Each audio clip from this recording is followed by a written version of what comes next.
प्रथम विश्व युद्ध को great war, war to end of all wars और ग्लोबल वॉर भी कहा जाता है। उस समय ऐसा माना गया कि इस युद्ध के बाद सारे युद्ध खत्म हो जाएंगे, किंतु ऐसा कुछ हुआ नहीं और इस युद्ध के कुछ सालों बाद द्वितीय विश्व युद्ध भी हुआ। इसे ग्रेट वॉर इसलिए कहा गया कि इस समय तक इससे बड़ा युद्ध हुआ नहीं था।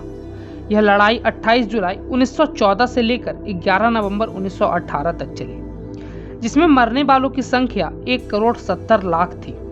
इस आंकड़े में 1,10,00,000 सिपाही और लगभग 60 लाख आम नागरिक भी मारे गए। इस युद्ध में जख्मी लोगों की संख्या 2 करोड़ थी। इस युद्ध में एक तरफ अलाइड शक्ति और दूसरी तरफ सेंट्रल शक्ति थी। अलाइड शक्ति में रूस, फ्रांस, ब्रिटेन और संयुक्त राष्ट्र अमेरिका और जापान था। संयुक्त राष्ट्र अमेरिका ने इस युद्ध में 1917 और 18 में हिस्सा लिया। सेंट्रल शक्ति में केवल 3 देश मौजूद थे। ये 3 देश ऑस्ट्रिया हंगरी, जर्मनी और ऑटोमन एम्पायर था। इस समय ऑस्ट्रिया हंगरी में हब्सबर्ग नामक वंश का शासन चल रहा था। प्रथम विश्व युद्ध होने के बहुत से कारण थे। मिलिट्रिज्म पहला कारण था। मिलिट्रिज्म में हर देश ने खुद को हर तरह के आधुनिक हथियारों से लैस करने का प्रयास किया। इस प्रयास के अंतर्गत सभी ने अपने देश में इस समय आविष्कार होने वाले मशीन, टैंक, बंदूक, बड़ी आर्मी आदि का अभिभार हुआ। कई देशों ने भविष्य के युद्धों की तैयारी में बड़े बड़े आर्मी तैयार कर दिए। इन सभी चीजों में ब्रिटेन और जर्मनी दोनों काफी आगे थे। इनके आगे होने की वजह इन देशों में औद्योगिक क्रांति का बढ़ना था। औद्योगिक क्रांति की वजह से यह देश बहुत अधिक विकसित हुए और अपनी सैन्य क्षमता को बढ़ाया। इन दोनों देशों ने अपनी इंडस्ट्रियल कॉम्प्लेक्स को मशीन गन, टैंक आदि कार्यों में लगा दिया। इस समय अन्य देश चाहते थे कि वे ब्रिटेन और जर्मनी की बराबरी कर लें, किंतु ऐसा होना बहुत मुश्किल था।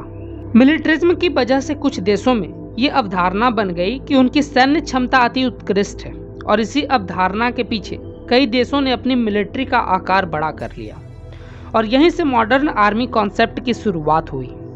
दूसरा कारण गठबंधन प्रणाली था। यूरोप में 19वीं सदी के दौरान शक्ति में संतुलन स्थापित करने के लिए विभिन्न देशों ने अलायंस अथवा संधियां बनानी शुरू की। इस समय कई तरह की संधियां गुप्त रूप से हो रही थी, जैसे ये किसी तीसरे देश को पता नहीं चलता था कि उनके सामने के 2 देशों के मध्य क्या संधि हुई। इस समय के मुख्य तौर पर 2 संधियां हुई। साल 1882 का ट्रिपल अलायंस में जर्मनी, ऑस्ट्रिया हंगरी और इटली के बीच संधि हुई। साल 1907 का ट्रिपल इंस्टेंट फ्रांस, ब्रिटेन और रूस के बीच हुआ। साल 1904 में ब्रिटेन और रूस के बीच कॉर्डियल इंटेंट नामक संधि हुई। इसके साथ रूस जुड़ने के बाद ट्रिपल इंटेंट नाम से जाना गया। इटली जर्मनी, ऑस्ट्रिया हंगरी के साथ था, किंतु युद्ध के दौरान इसने अपना पाला बदल लिया और फ्रांस और ब्रिटेन के साथ लड़ाई लड़नी शुरू कर दी। इस युद्ध के होने का तीसरा कारण साम्राज्यवाद था। इस समय जितने भी यूरोप में देश थे वे चाहते थे उनका विस्तार अफ्रीका और एशिया में भी फैले। समय 1880 के बाद का था, जब सभी बड़े देश अफ्रीका पर अपना कब्जा चाहते थे। इन देशों में फ्रांस, जर्मनी, हॉलैंड, बेल्जियम आदि थे। इन सभी देशों का नेतृत्व ब्रिटेन कर रहा था। इस नेतृत्व की वजह यह थी कि उस समय ब्रिटेन काफी सफल देश था और बाकी देश इसके विकास मॉडल को कॉपी करना चाहते थे। पूरी दुनिया के 25% हिस्से पर उस समय ब्रिटिश शासन का राजस्व था। इसकी वजह से इनकी सैन्य क्षमता की खूब वृद्धि हुई। इसका अंदाजा इसी बात से लगाया जा सकता है कि भारत से 13 लाख सैनिक प्रथम विश्व युद्ध के लिए भेजे गए। ब्रिटेन सेना में जितनी भारतीय सेना थी उतनी ब्रिटेन सेना भी थी। चौथा कारण राष्ट्रवाद था। 19वीं सदी में देशभक्ति की भावना ने पूरे यूरोप को अपने कब्जे में कर लिया। जर्मनी, इटली, अन्य बाल्टिक देश आदि जगह पर राष्ट्रवाद पूरी तरह फैल चुका था। इस वजह से ये लड़ाई एक ग्लोरियस लड़ाई के रूप में भी सामने आई और ये लड़ाई ग्लोरी ऑफ वार कहलाई। इन देशों को लगने लगा कि कोई भी देश लड़ाई लड़के और जीत के ही महान बन सकता है। इस तरह से देश की महानता को उसके क्षेत्रफल से जोड़ के देखा जाने लगा। प्रथम विश्व युद्ध के पहले एक पोस्टर बना था जिसमें कई देश एक दूसरे के पीछे प्रहार करते हुए नजर आए। इसमें साइबेरिया को सबसे छोटे बच्चे के रूप में दिखाया गया।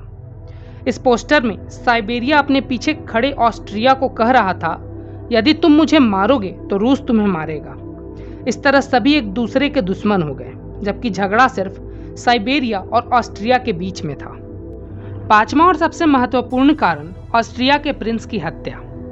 आर्कड्यूक फ्रांज फर्डिनेंड ऑस्ट्रिया के प्रिंस थे और इस राज्य के अगले राजा बनने वाले थे। इस समय वह साराजोबा बर्सिया में थे और वहां अपनी पत्नी के साथ घूमने आए थे। यह समय जून 1914 का था। इन पर यही गैर्बियो प्रिंसेस नामक आदमी ने हमला किया और उन्हें मार दिया। इनकी हत्या में एक ब्लैक हैंड नामक संस्था का भी हाथ था। इस हत्या के बाद साइबेरिया को धमकियां मिलनी शुरू हो गई। ऑस्ट्रिया ने इस हत्या के बाद साइबेरिया को अल्टीमेटम दे दिया कि वे जल्दी से आत्मसमर्पण कर दें और साइबेरिया ऑस्ट्रिया के अधीन हो जाए।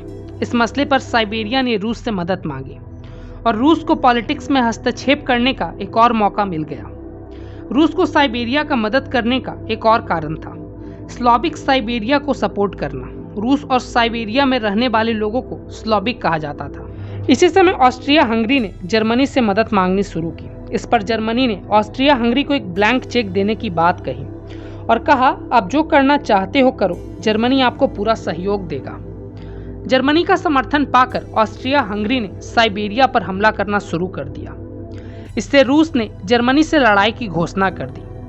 फ्रांस के लड़ने की वजह ट्रिपल इंस्टेंट संधि थी। इस समय तक ब्रिटेन इस युद्ध में शामिल नहीं हुआ था। तब इटली ने भी युद्ध करने से मना कर दिया। इटली का कहना था कि ट्रिपल इंस्टेंट के तहत यदि कोई और हम तीनों में से किसी एक पर हमला करता है तब हम इकट्ठे होंगे, ना कि किसी दूसरे देश के लिए। जुलाई क्राइसिस के बाद अगस्त में युद्ध शुरू हुआ। इस समय जर्मनी ने एक योजना बनाई जिसके तहत वह पहले फ्रांस को हराने की सोची। इसके लिए वह बेल्जियम का रास्ता चुना। जैसे ही जर्मनी की मिलिट्री ने बेल्जियम में प्रवेश किया, उधर ब्रिटेन ने जर्मनी पर हमला कर दिया। जर्मनी इस समय फ्रांस में घुसने में सफल रहे, हालांकि पेरिस तक नहीं पहुंच पाए। इसके बाद जर्मनी की सेनाओं ने ईस्ट फ्रंट पर रूस को हरा दिया। यहाँ पर लगभग 3 लाख रूसी सैनिक शहीद हुए। इस दौरान ऑटोमन एम्पायर ने भी रूस पर हमला कर दिया। इसकी एक वजह यह भी थी कि ऑटोमन और रूस दोनों लंबे समय से एक दूसरे के दुश्मन रहे थे। इसी के साथ ऑटोमन ने स्विस कैनाल पर भी हमला कर दिया। इसकी वजह यह थी कि ब्रिटेन आइलैंड को भारत से जोड़ने के लिए एक बहुत बड़ी कड़ी थी। यदि इस सुरंग पर ऑटोमन का आधिपत्य हो जाता तो ब्रिटेन प्रथम विश्व युद्ध हार भी सकता था। हालांकि स्विस कैनाल को बचा लिया गया। फ्रांस और जर्मनी 3 साल तक ऐसे ही आमने सामने रहे। न तो फ्रांस को आगे बढ़ने का मौका मिला और न ही जर्मनी को। ट्रेंच की सहायता से आर्टिलरी से बचने में मदद मिलती थी, किंतु बारिश और अन्य मौसमी मार की वजह से कई सारे सैनिक सिर्फ बीमारी से मर गए। जिस भी समय कोई सैनिक ट्रेंच से बाहर निकलता था, दूसरी तरफ से गोलीबारी शुरू हो जाती थी। सन 1916 में एक लड़ाई में 80,000 सैनिक सिर्फ एक दिन में मारे गए। कुल मिलाकर इस युद्ध में 3 लाख सैनिक मारे गए। फ्रांस ने अफ्रीका स्थित जगहों पर हमला करना शुरू कर दिया। इस युद्ध में जापान भी शामिल हुआ।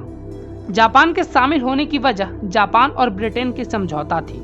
ऑटोमन जहाजों ने ब्लैक सागर के रूसी बंदरगाहों पर हमला करना शुरू कर दिया। जर्मनी ने एक पनडुब्बी तैयार किया था जिसका नाम था यू बोट। इस यू बोट ने सभी एलाइड जहाजों पर हमला करना शुरू कर दिया। शुरू में इस यू बोट ने सिर्फ नेवी जहाजों पर हमले किए, लेकिन बाद में इस जहाज ने आम नागरिकों के जहाज पर भी हमला करना शुरू कर दिया। ऐसा ही एक हमला लुसितानिया नामक एक जहाज, जो कि अमेरिका से यूरोप के बीच आम लोगों को लाने ले जाने का काम करती थी, उस पर हमला हुआ और 1200 लोग मारे गए। यह घटना अटलांटिक महासागर में हुई थी।